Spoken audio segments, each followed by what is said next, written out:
Thank you, Mary. Isn't the TGHA exhibit phenomenal? My mom and I were here the week it opened, and we were very impressed. Thank you to all who made it happen, especially Mary. Did a lot of work. The jersey that's blue, number 23 in the showcase, is the jersey that I wore during my TGHA years. And my name is Linda Dominic Henrik, and Margaret Stanton and I, my friend, planted the seed that flourished into TGHA. Here's our story and how we broke the ice.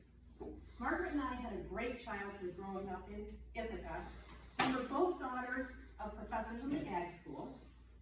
Our parents were very close. In my case, my dad was a very athletic guy in high school. He was a track star and a football star. He grew up in Orlando, Florida.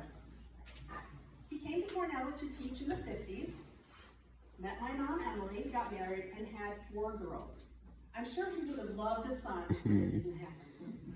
So growing up, my sisters and I had a very active childhood playing and watching sports. We played kickball and baseball in the backyard on Mitchell Street. We went swimming every Thursday night at Teagle.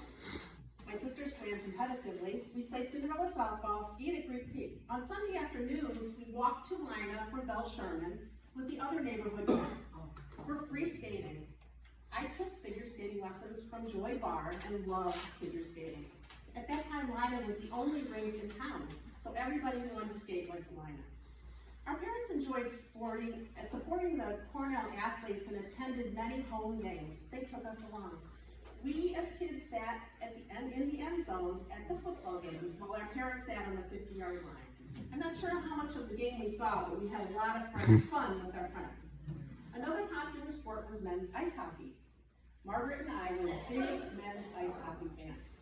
We were part of the line of faithful before there was such a thing.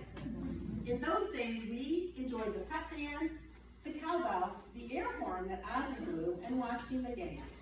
I listened to all the games on WHCU when I wasn't at Lina. In those days, to get season tickets, we had to stay overnight at Barton Hall. Our parents didn't want any part of that, so the kids did it. We looked forward to that every single year. When Margaret and I were 13, there was a lot of excitement as a 69-70 Cornell team won the national championship with a record of 29-0-0. Never done since.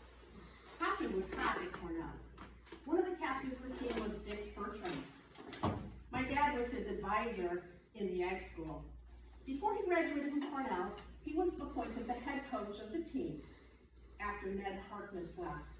A year later, in 1971, Cornell established a women's ice hockey club team. Margaret and I were so excited. We thought that if women at Cornell could play hockey, why couldn't we? So how could we do that? So we decided that we needed to call Dick Bertrand. We called him during school hours from the payphone outside the Ithaca High School library. We asked him if he would hold a summer hockey camp for girls. He didn't say no, but he said if there was enough interest, he might. We needed to talk it up. We had some friends who played pond hockey with their brothers. We knew they would attend. Well, there must have been enough interest because the first ever girls hockey school in the world was held at Lina Rink, June 19th to the 24th, 1972. The director of the camp was Dick Bertrand, and our counselors were players on the men's team. That was so exciting. The only camper who had ice hockey skates was Martha Bazell. Her feet were too big for figure skates, and she played pond hockey out in Ellis Hollow. She had the wickedest hard slap shot. It was awful. The rest of us had figure skates. It didn't matter. We were playing hockey and we loved it. The camp gave us the desire to play more hockey. Our parents knew of our excitement and desire and helped take our idea to the next level, because there's no way that 2 16-year-old girls could have done this by ourselves.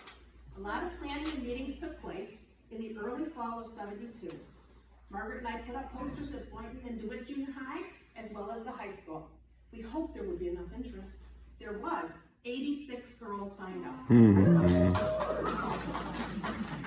big factors helped TGA get off the ground, including we had great parents. Here's my mom.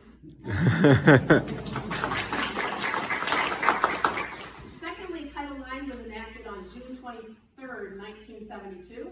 The third thing was the Ithaca Youth Bureau, led by Bruce Wilkins, made gender gender equality a priority. And the last thing that really helped was that Cass Park opened on November 18th, 1972, and needed teams to fill empty ice time slots. It was another perfect storm. It was a great day in Tompkins County when girls took to the ice to play the day that Cass Park opened. TGHA got the 6 and 7 a.m. ice times. It was pitch dark and freezing cold as the wind blew off the ice because Cass Park wasn't enclosed then. We all froze, including our parents, who were there to keep score, coach, ref, and cheer us on. We graduated from high school in 1974. Margaret and her other friends went on to play hockey at Cornell. Very good hockey players. Others continued playing at Ithaca College, Portland, and Casanova. I took another route. I wanted to be a nurse. So I went to Hartwick College. There wasn't even a rink in Oneonta. That's okay. Since the early days of TGHA, girls and women's hockey has come so far. There are more and more opportunities for all ages. According to USA Hockey, girls hockey is among the fastest growing sport in the USA. In 1998, women's ice hockey became an Olympic sport, and this year the Professional Women's Hockey League, the PWHL, played its first game. Today, both Cornell women's and men's teams are strong and attract great players. The relationship between TGHA and the Cornell women's team is special, especially the Cub Club. The Big Sisters are great role models for their little sisters. Thank you to the Cornell women's team for continuing this valuable program. I was in Utica 2 weeks ago. I saw Mary at the rink, and we were there for some IIHF games, and I saw my great niece, Emma Anderson's big sister, Kristen O'Neill, play for Team Canada. That was exciting. I don't play hockey anymore, but still love the game. When I sit at the rink watching girls and women play, I think to myself, TGHA led the way, giving girls an opportunity to play and learn and grow while being part of an ice hockey team. Margaret and I planted the seed in 1972 because we loved hockey and wanted to play. I guess we were not alone. We never imagined that our little idea would grow so big and impact girls and women's sports worldwide. And I just want to say thank you to all the players, the coaches, the volunteers, and everybody for keeping girls ice hockey in Tompkins County alive for over almost 52 years.